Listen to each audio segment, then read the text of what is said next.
কান্না শুনে মা মনে মনে চিন্তা করলেন, আমার এই মায়ের যদি কান্না থামাতেই হয়, আমার তাই চিন্তা করে ছোট্ট মেয়েকে করে নিয়ে মা চলেছেন আজ পদ্মাবতী রান্না।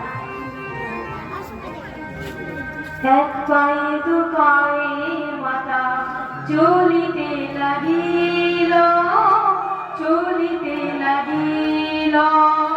এক পায়ে দু পায়ে মাতা চলিতে লাগিল, চলিতে লাগিল।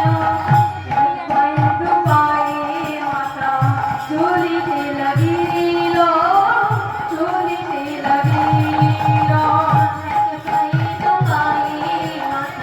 চলিতে লাগিল, চলিতে লাগিল।